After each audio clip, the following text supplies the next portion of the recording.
Hello guys, my self Anshuman. और इस particular video में डिस्कस करेंगे कि जो ऑफ ट्रैक टॉपिक्स हैं, पर्टिकुलरली इस वीडियो में डिजास्टर मैनेजमेंट की क्या स्ट्रेटजी होनी चाहिए ये डिस्कस करूंगा। और रफली डिजास्टर मैनेजमेंट मुश्किल से मुश्किल 2 दिन लगना चाहिए ज़्यादा से ज़्यादा। और इनफैक्ट ये एक दिन में भी पॉसिबल अगर आप इफेक्टिवली अगर 12 घंटे में definitely total disaster management from mains point of view cover किया जा सकता है। और मैक्सिमम 2 दिन लगना चाहिए, उससे ज़्यादा ये टाइम वेस्टेज होगा। और इसके अलावा मेरी जितने इन्वायरमेंट की वीडियोस, कुछ वीडियोस बच रही है उसको मैं जल्दी पोस्ट कर दूंगा। और उसके जितने भी पीडीएफ्स हैं तो वो आपको मेरे टेलीग्राम चैनल पे मिल जाएंगे, जिसका लिंक मैं डिस्क्रिप्शन बॉक्स में डाल दूंगा।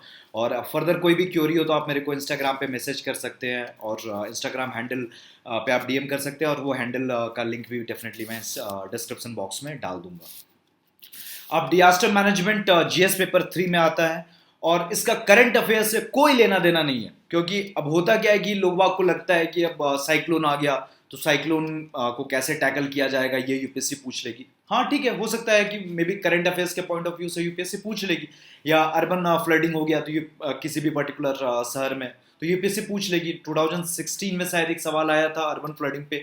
उस साल चेन्नई फ्लड्स हुआ था, उसकी वजह से अर्बन फ्लडिंग पे एक क्वेश्चन आ गया था डिजास्टर मैनेजमेंट में।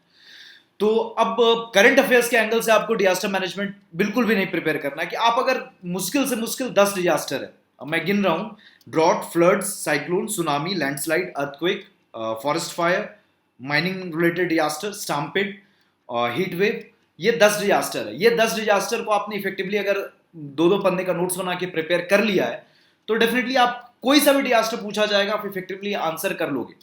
और मुश्किल से मुश्किल 1 घंटा लगेगा आपको रिवाइज करने के लिए। अब चाहे करंट अफेयर्स में आपका ड्रॉट आए, चाहे फ्लड आए, चाहे साइक्लोन आए, चाहे सुनामी आए, फर्क नहीं पड़ता है। अब करंट अफेयर्स में कुछ भी हो डिजास्टर में, लेकिन आपने अगर ये 10 डिजास्टर को सही से कर लिया, आपका स्टैटिक पूरा प्रिपेयर्ड है, तो फिर करंट अफेयर्स का कोई लेना देना ही नहीं है। अब बस केवल करंट अफेयर्स का इतना ही लेना देना होगा कि अच्छा साइक्लोन अम्फान आ गया, तो बस आपको एक इंट्रोडक्शन में साइक्लोन से रिलेटेड कुछ भी एक गाइडलाइन से रिलेटेड सवाल आया तो आपको केवल इंट्रोडक्शन में अम्फान नाम का एक बार रेफरेंस देना होगा, बस। इससे ज्यादा कोई करंट अफेयर्स का फिर रोल नहीं रह जाएगा। तो ये इसमें करंट अफेयर्स का कोई भी रोल नहीं है डिजास्टर मैनेजमेंट में। अब इनफैक्ट करंट अफेयर्स से इंस्पायर्ड क्वेश्चन आ सकता है, लेकिन आप अगर स्टार्टिंग में अगर जो 10 मेन डिजास्टर है उसको आपने डिटेल में प्रिपेयर कर लिया कि उसकी एनडीएमए गाइडलाइंस क्या क्या है, तो डेफिनेटली आपका डिजास्टर मैनेजमेंट हो गया। और एक दिन will be more than enough. और करंट अफेयर्स पे आपको यहाँ पे टिके नहीं रहना, जस्ट आपको नाम पता चल गया, that is more than enough. अब डिजास्टर मैनेजमेंट में क्या है कि अब 2 एस्पेक्ट हो जाता है, एक थोड़ा ज्योग्राफिक एस्पेक्ट होता है और एक थोड़ा डिजास्टर मैनेजमेंट रिलेटेड एस्पेक्ट होता है। फॉर एग्जांपल अगर मैं फ्लड्स की बात कर रहा हूं तो एक एस्पेक्ट होगा कि फ्लड्स क्यों हो रहा है, कि कॉजेस क्या है उसका। दूसरा एस्पेक्ट होगा कि इनफैक्ट अगर हो गया तो करेंगे क्या, मिटिगेशन मेजर्स क्या होगा और रेस्पॉन्स मेजर्स क्या क्या होंगे। तो होता ही क्यों है, तो वो फिर ज्योग्राफिक एस्पेक्ट आ गया। तो उसमें अगर आप जब ज्योग्राफी पढ़ेंगे तो ड्रॉट्स क्यों होता है, तो ड्रॉट्स में आपको पता होना चाहिए कि 3 तरह के ड्रॉट्स होते हैं: मेट्रोलॉजिकल ड्रॉट हो गया, हाइड्रोलॉजिकल ड्रॉट हो गया, एग्रीकल्चरल ड्रॉट हो गया। ये तीनों अलग अलग ड्रॉट्स हैं। तो अब ज्योग्राफिक एस्पेक्ट हो गया। फ्लड्स क्यों होते हैं, तो ये ज्योग्राफिक एस्पेक्ट हो गया। साइक्लोन कैसे बनता है, किस रीजन में उसको क्या क्या कहा जाता है, ये ज्योग्राफिक एस्पेक्ट है। सुनामी क्यों लेट से होता है, कैसे होता है, सोलिंग इफेक्ट क्या होता है, ये ज्योग्राफिक एस्पेक्ट है। लैंडस्लाइड हिमालयन रीजन में ज्यादा क्यों होता है as compare to the Western Ghats, ये आपका ज्योग्राफिक एस्पेक्ट है। अर्थक्वेक और P S waves, earthquake waves, earthquake का रीजंस क्या क्या, ये भी आपको ज्योग्राफिक एस्पेक्ट है कि आपको डायस्ट्रॉफिज्म के बारे में पता हो, टेक्टोनिक एक्टिविटी के बारे में पता हो। फॉरेस्ट फायर्स किस रीजन में इंडिया में ज्यादा होती है, इंडियन फॉरेस्ट में फॉरेस्ट फायर्स ज्यादा क्यों होती है, why 21% of the total forest cover is very much prone to forest fire, ये ज्योग्राफिक एस्पेक्ट है। तो मैं कुल हद तक ये बोलना ये चाह रहा हूँ, ये जितने भी 10 मैं आपको डिजास्टर्स बता रहा हूँ उसमें आपकी जो ज्योग्राफी की नॉलेज है वो भी यहाँ पे कॉम्बाइन होगी। तो जब भी आप नोट्स बना रहे हैं तो ज्योग्राफी की नॉलेज साथ में आप एक दिन में जो आप डिजास्टर मैनेजमेंट अलग से पढ़ेंगे उसकी नॉलेज को कॉम्बाइन करके आप नोट्स बनाएंगे। तो मैं जब एक दिन बोल रहा हूं दैट डजंट मीन कि उसमें आपको ज्योग्राफी वाला एस्पेक्ट भी पढ़ना है। ज्योग्राफी आप ऑलरेडी पहले पढ़ चुके होंगे, that will be the backbone. जब तक आपको ज्योग्राफी के कंसेप्ट अच्छे से क्लियर नहीं है तो डिजास्टर मैनेजमेंट के लिए ऊपर से आप कितना भी कर लो तो रटा रटा ऐसा ही लगेगा। जैसे फॉर एग्जाम्पल अगर ये सवाल एक बार आया था 2017 में कि सुनामी के कॉजेज क्या क्या है, और उसके बाद आया था कि एनडीएमए गाइडलाइंस क्या क्या है। तो सुनामी के कॉजेज आपको नहीं पता होंगे, सोलिंग इफेक्ट क्या होता है ये नहीं पता होगा, तो फिर उसके बाद एनडीएमए गाइडलाइंस तो ठीक है, वो केवल आप मुश्किल से आपको 15 से 20 मिनट में आप एनडीएमए गाइडलाइंस ऊपर ऊपर से देख लोगे कि मेन मेन क्या चीजें करनी चाहिए। तो आपको समझ में आ जाएगा। लेकिन मेन वहां पे है कि सोलिंग इफेक्ट क्या होता है, कॉजेज ऑफ सुनामी क्या क्या, ये ज्योग्राफिक एस्पेक्ट है। तो पहले आप ज्योग्राफी अच्छे से पढ़ लेंगे, उसके बाद you will shift to disaster management. और अगर आपने ज्योग्राफी अच्छे से कर लिया, फिर डिजास्टर मैनेजमेंट टॉपिक में एक दिन से ज्यादा लगने नहीं वाला है। अब ज्योग्राफी अगर अच्छे से नहीं हुआ है, उसके बाद फिर आप डिजास्टर मैनेजमेंट पे माथापच्ची कर रहे हैं, तो फिर वो राइट स्ट्रेटजी नहीं है। ज्योग्राफी, उसके बाद आप इन्वायरमेंट अच्छे से कर ले, उसके बाद डिजास्टर मैनेजमेंट आप करेंगे। अब सोर्सेस क्या क्या है वो मैं बता देता हूं। बहुत लोग 10th की एनसीईआरटी को भी रेफर करते हैं, तो आप वो भी रेफर कर सकते हैं, लेकिन मैंने रेफर नहीं किया था, मेरे को सही नहीं लगा था उतना, क्योंकि कंप्रिहेंसिव नहीं था। एक जनवरी 2017 की योजना का एडिशन है डिजास्टर मैनेजमेंट पे, आप उसको रेफर कर सकते हैं।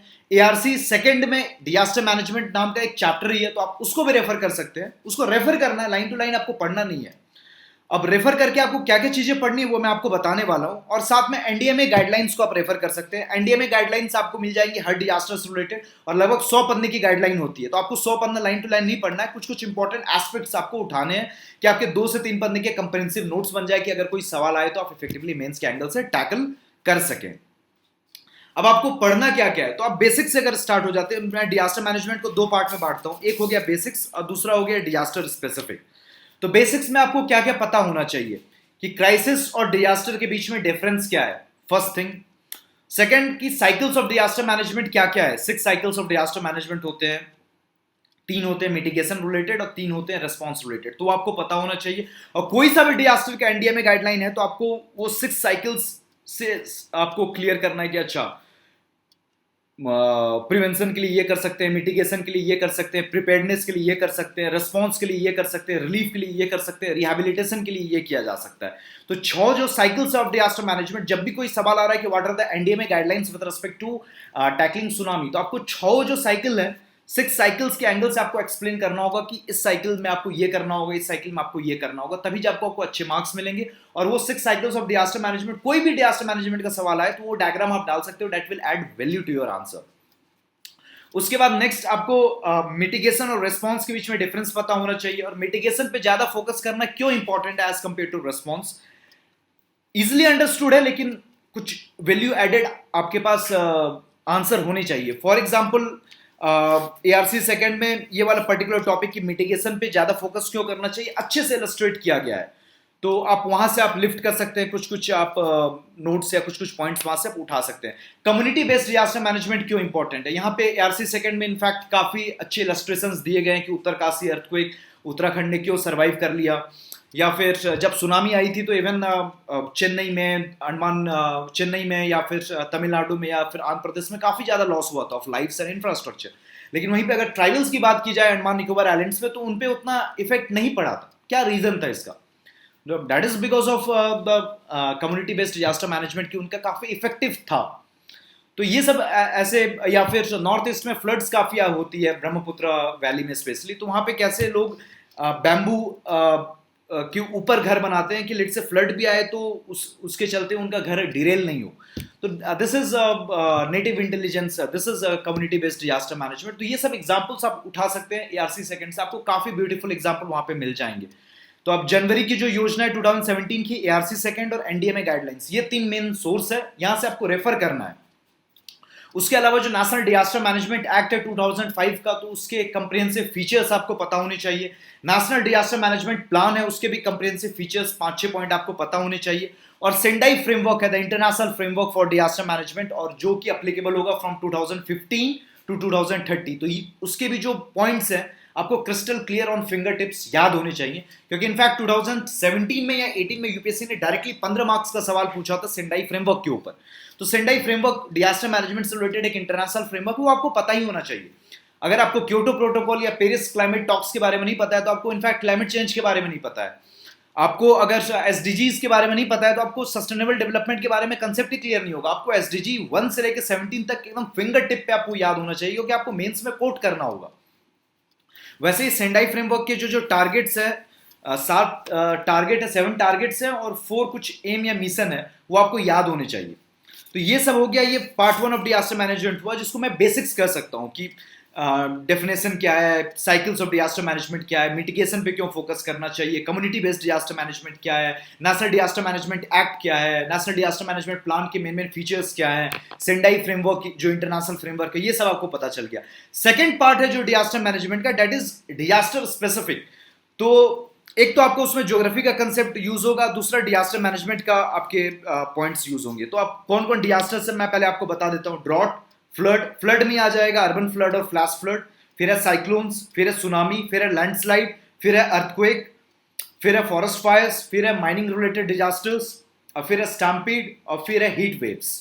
तो ये 10 डिजास्टर के कॉजेस क्या क्या हैं और क्या क्या किया जाना चाहिए disaster management point of view से, both from the point of view of preparedness and mitigation and also from the point of view of response.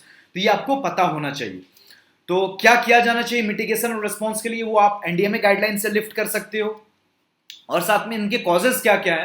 तो ये आपके ज्योग्राफी के कंसेप्ट्स यहाँ पे यूज हो जाएंगे। तो ज्योग्राफी का जो आपका नोट्स होगा वहां से कुछ कुछ पॉइंट उठा के हम यहाँ डाल सकते हो, या फिर लेट्स आप नहीं भी डाल रहे हो तो आपको पता होना चाहिए कि आपको ज्योग्राफी और डिजास्टर मैनेजमेंट को इंटरलिंक करना है।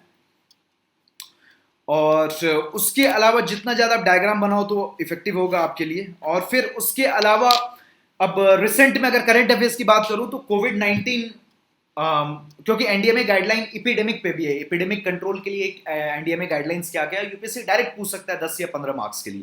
तो वो भी आपको प्रिपेयर करना होगा, specially from the point of view of कोविड-19, क्योंकि कोविड-19 में एनडीएमए एक्ट 2005 को इन्वोक किया गया था। क्यों किया गया था ये सब आपको डिटेल्स पता होनी चाहिए। अगर आप करंट अफेयर्स अच्छे से देख रहे हैं from disaster management point of view तो ये आपको पता होना चाहिए। अब कोविड-19 में करंट अफेयर्स के एंगल से इसलिए बोल रहा हूं क्योंकि ये काफी इंपॉर्टेंट इशू हो चुका है। अब इसको छोड़ने का कोई सेंस नहीं बनता है।